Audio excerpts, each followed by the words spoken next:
Jerusalem today, as in Jesus' time, is filled with people in all shapes and sizes. So who did Jesus relate to? And how did he use touch to communicate with them? I think one of the best ways to truly understand Jesus is to see how he treated other people.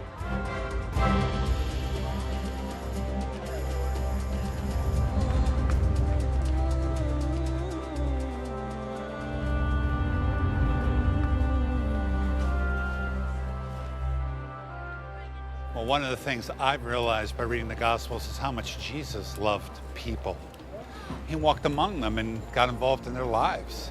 He loved people so much he wanted to become one of them. Despite his celebrity status, Jesus never pushed anyone away, accepting everyone at any time. To explain Jesus' connection with people, we need to look at his spiritual DNA. The Trinity is difficult to explain in structure, but in concept, the Trinity is about relationship, Father, Son, and Holy Spirit. The very heart of Jesus, then, is about relationship. I find it amazing the many different types of connections Jesus made. I think Jesus was easy to be around. I really do. I think that's why people were compelled to be with him. I don't know how he seemed to have time for so many. I struggle with that. Now, the culture of the day separated classes of people.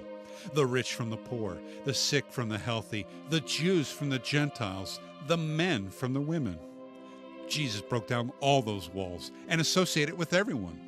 The apostles kept the sick and the diseased, even the children, from getting too close to Jesus, but Jesus brought them closer. The rabbis and the priests that served in the temple could only serve if they were ritually clean. And if you touch a woman because you don't know which time in her month she is, he might become unclean.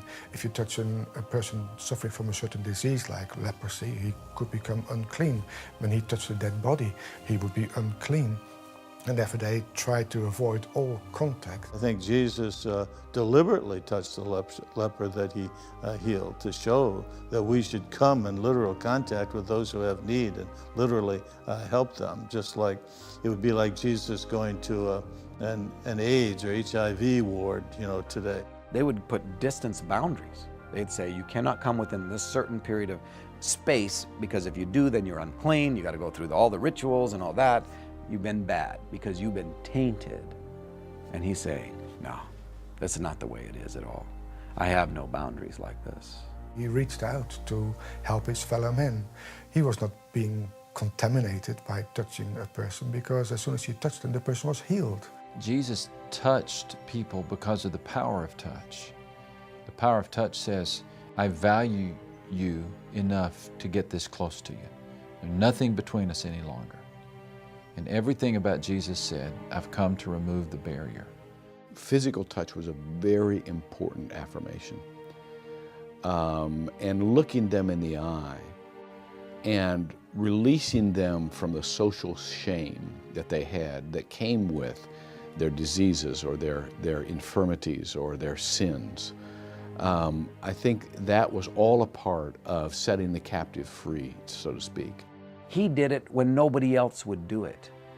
He touched people some of those lepers probably had not been touched by a human being in 10 years, in 15 years. What was that like? What did he communicate? Because he was willing to touch me, unbelievable. Well, Jesus recognized that humans need touch. Our skin has receptors that respond to contact. Jesus could have spoken the words at times and healed people, but instead he chose human touch. His touch had power in it. His touch provided renewal and healing. Now, human touch can transfer disease and germs, but God's touch transfers life to the one being touched. Jesus loved hanging out with people so much, he went to all their parties. In fact, his association with some caused him to be labeled a drunk and a sinner. Jesus responded to them, "It is not the healthy who need a doctor, but the sick." I wonder where Jesus would hang out today.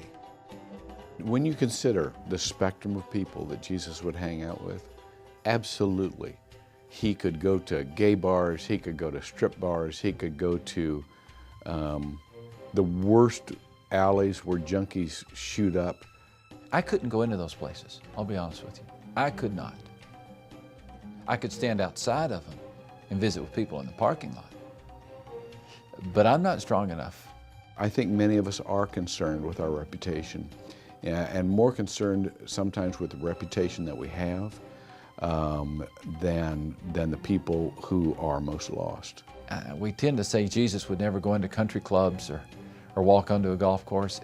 I think Jesus would go wherever there was somebody who was lonely and open to an honest conversation. If we stop to think, why don't I go down, next time I pass that guy with a cart that's homeless, why don't I just go over and sit down and have a conversation with him? I think if we thought more like Jesus, that's exactly what we'd do. I wonder if Jesus enjoyed this newfound level of human interaction.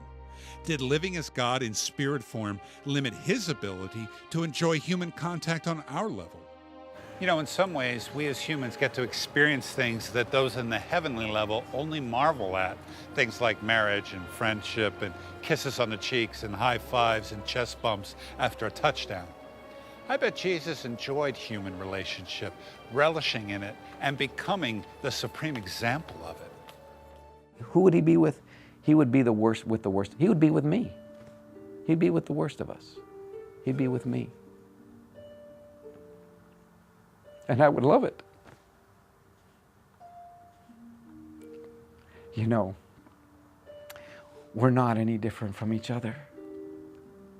We are, apart from him, we're lost, you know. And there's no core difference between me and, you know, somebody who gets caught, you know. And if it's not for him, the healing in my life and the healing in your life, it's just not a possibility. But he does. He comes to us. We find him in the middle of our lives. He enters into this soul that is still so damaged by history and by what people have done to us and all this stuff. And he's not ashamed to be called my brother.